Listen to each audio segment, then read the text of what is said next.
From the Empire State to the Golden Gates, this is Quad Radio USA.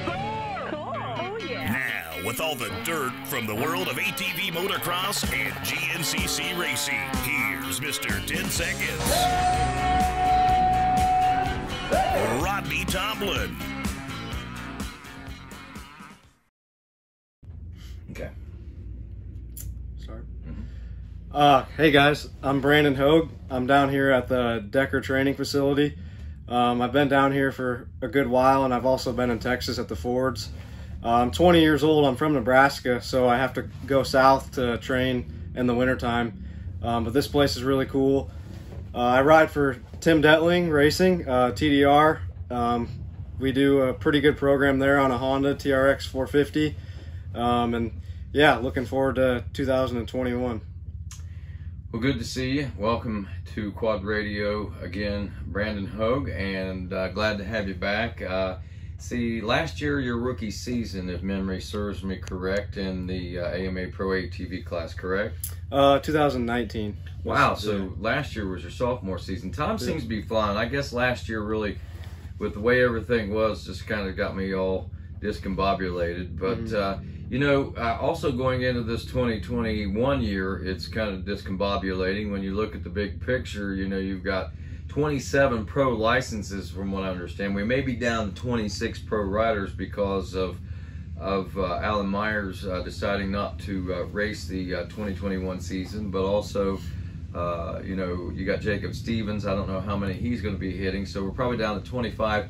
I would say pros that we could see on a consistent basis, so that's new and exciting for the 2021 season, huh? Yeah, I love that. I love the numbers. I like seeing them high like that.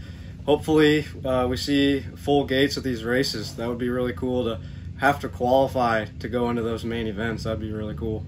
Yeah, qualifying, that would be a whole different element that we haven't seen for a decade plus nearly in ATV motocross national racing. So, and probably your generation has never seen it, has it? Yeah, never. No, when I moved up to pro, there was like 17 or 16 riders, so we never had to actually qualify to make it to the main. So that would be really cool to experience.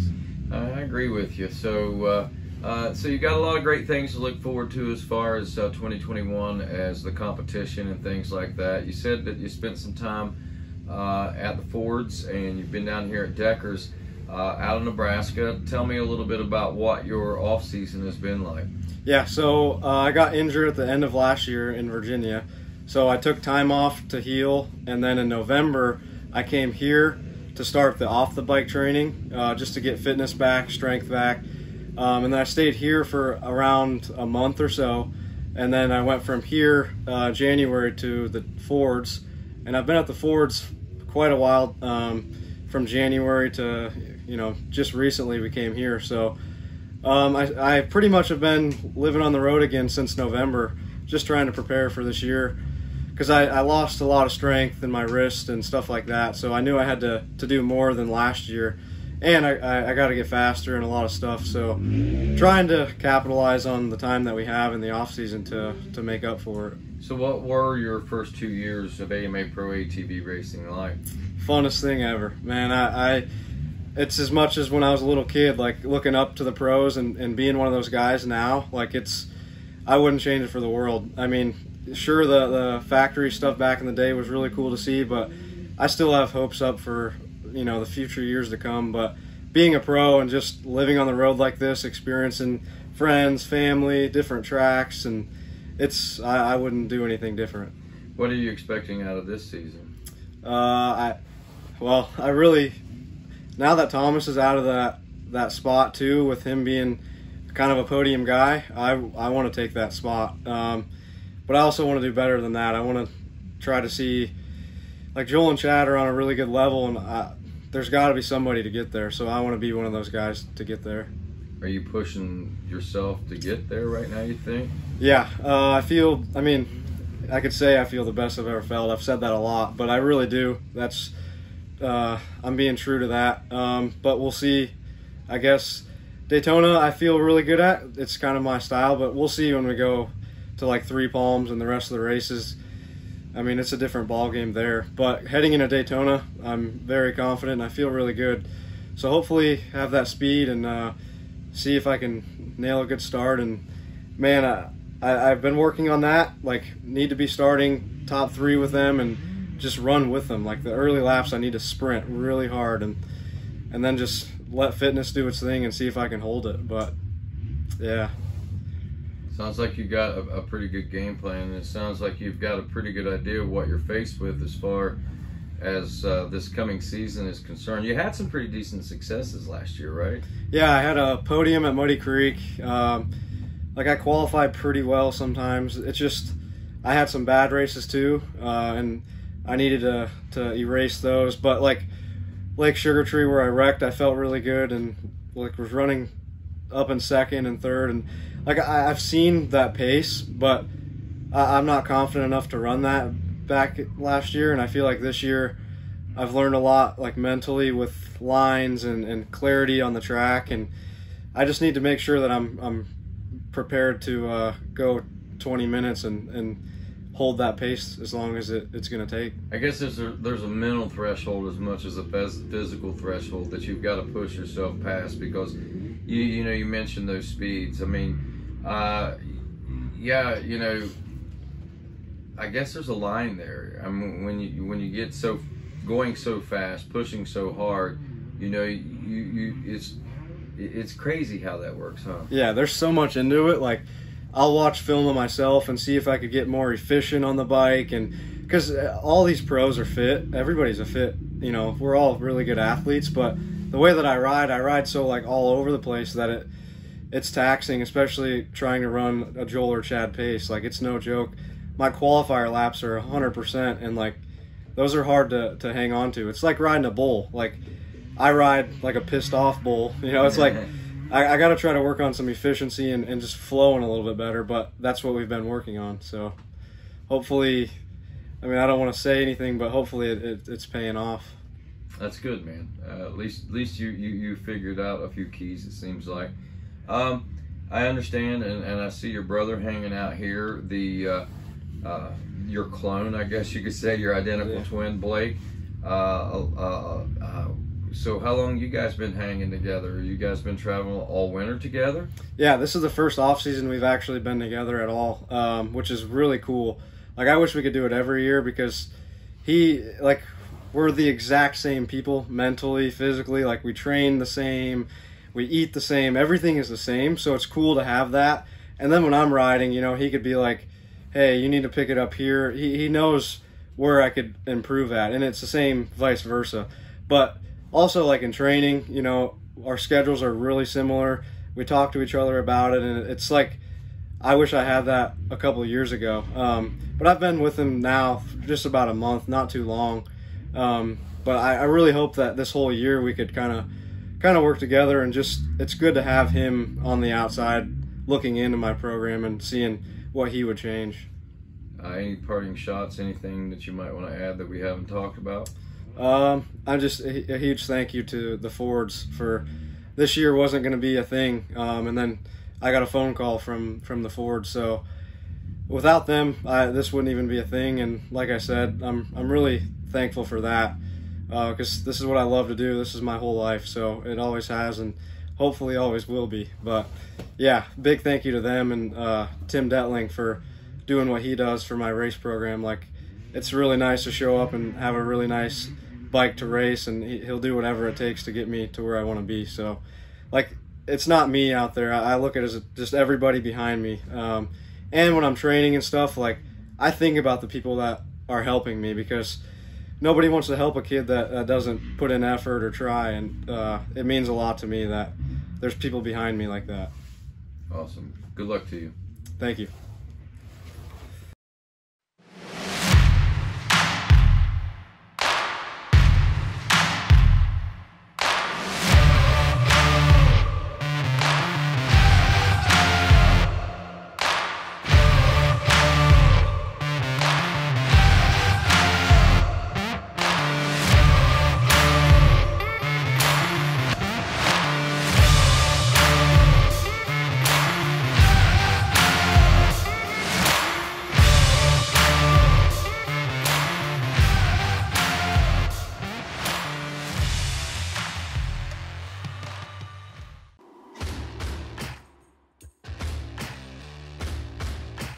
Did you know you can save up to 25% and receive free shipping on great AMSOIL products with their preferred customer program?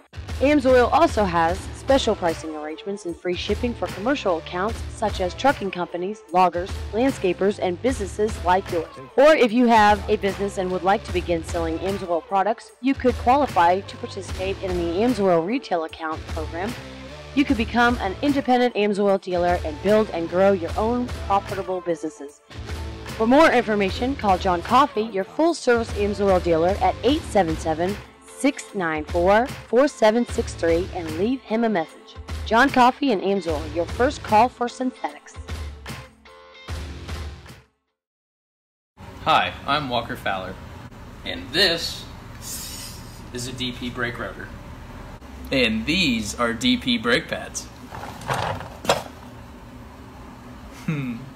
Larry Mills and DP Brakes have been a part of my program for over a decade. Recently, we completed the Heartland Challenge, a 10-hour ATV endurance race that is not only physically demanding, but demanding on my machine and my parts. And that is why we choose DP brake pads. At the end of the race, we had 0 brake failures, and they looked brand new. If you aren't using DP brakes, what's stopping you? Literally. Hi, this is Stephanie from JSR Moto Designs. JSR Moto Design specializes in replacement Nerf bar nets for all makes and models that can be fully customizable to your needs.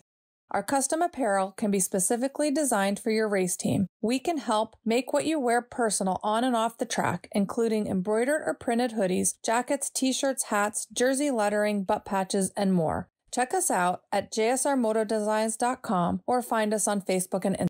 Hi guys, I'm Blake Hoag. My brother, you guys might know him as Brandon Hoag. I'm 20 years old from Kenner, Nebraska, currently living at the Decker Training Facility. And this year I plan to race the 2021 Lucas Oil Pro Motocross Championship. I'll be in the 450 class and just going to try to do my best to compete with those guys and bring the best package that I can. Wow, outdoors 450 class. That's pretty impressive, man.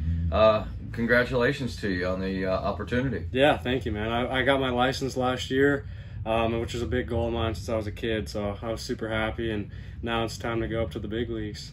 Yeah, you know, we've seen you on and off again at the racetracks, at the ATV motocross track, and you know, I've gotten a little bit acquainted with you through the Red Lens and things of that nature, but you know, a big part of the ATV racing world maybe has heard of you, hasn't heard of you, don't know who you are, but you know, I think it's neat the parallel that you and your brother have, but also the different roads that you guys took.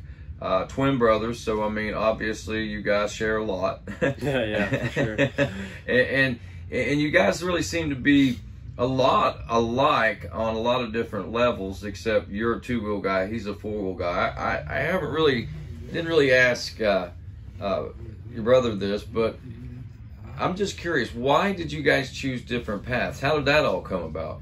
Yeah, so when we were young, we both were on ATVs actually, and my dad ended up finding a couple bikes, little 50s in Oklahoma, so it was close. He went up and got them, and he brought two of them back, and I got on one of them, and my brother got on the other, and I loved mine. I had no problems with it, had so much fun, and my brother, his throttle actually stuck wide open, and he went into a trampoline, and he also hit a truck and a bunch of stuff, so he was really scared of the bike after that, and whereas I just loved it, so I wanted to stay on it. And then we would go ride at our little track and at home, and I'd just take the bike, leave the quad, and eventually I just stayed on that, and he just kept with the quad. But it's actually pretty cool with how like similar we are. Even though he's on a quad and I'm on a bike, we can kind of help each other out with little technique stuff and where to go fast, where to slow down, because they're still pretty similar, so it's a lot of fun being able to communicate back and forth all the time. Do you ever try to ride an ATV? Yeah, we did a little switcheroo in Texas, and man, yeah, I got to give those guys mad props, because I tried to go straight and I was getting head shake with the bars, and it's like a train track, so you have to be balanced in the track, and you don't want to go over the top, and it's tough. It's really heavy. Yeah, it's tough to ride for sure. So yeah, that's funny when bike guys, and I didn't know if you had done it much over the years, but your brother's kind of known as a fitness guru around the ATV racing world. I Yeah, mean, his yeah. program and stuff that he has. He really, I mean, that's a passion of his. Is that something that he's done all on his own? Did you guys work on this together? Yeah, so we actually, both of us, even from a young age, we just love to like compete at everything. And so like even in school, we do like the mile runs and pull-ups, and we'd always try to beat each other. And so both of us actually found a passion for fitness and the science behind it. And you know, for him, he had a really good idea of starting up a little business to help the ATV side.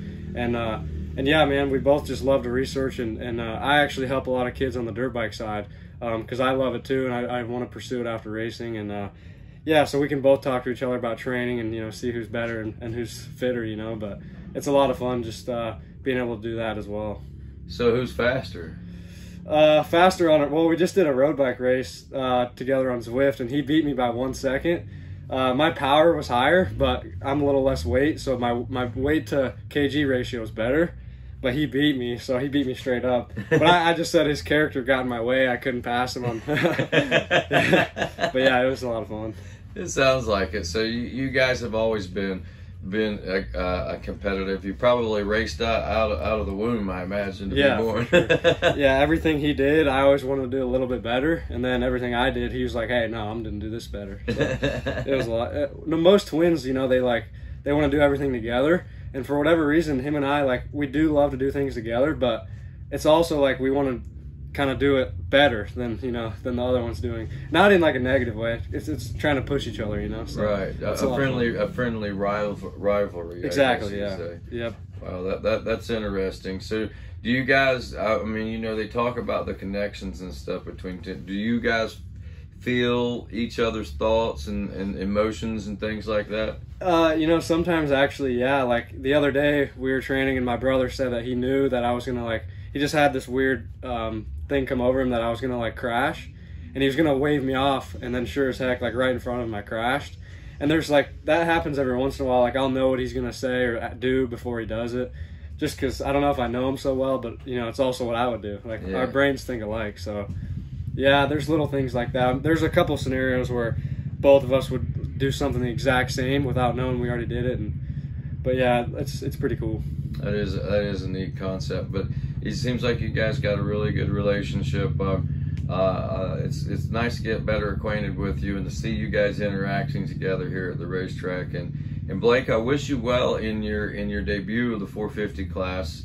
Thank you. It's going to be exciting. So your first race is where? Yeah, so it's May 29th. It'll be in California at Fox Raceway, and then yeah, it's going to be pretty much head over. I'm just going to be going as hard as I can until I think September. So it's going to be definitely a learning curve, and I just want to battle it up with the best guys and hopefully do my best. What's your riding number going to be? 819. 819. Yep, 819, and then hopefully this year I can get some points and get a 2-digit number for next year, but we'll see. Well, good luck to you. Any parting shots or anything? Any what? Any parting shots? Anything you want to say that we haven't talked about? Nope, I mean, that's about it. That's probably it. Alrighty, well, there you go. That's Blake Hoag, folks. I'm Rodney Tomlin. Thanks.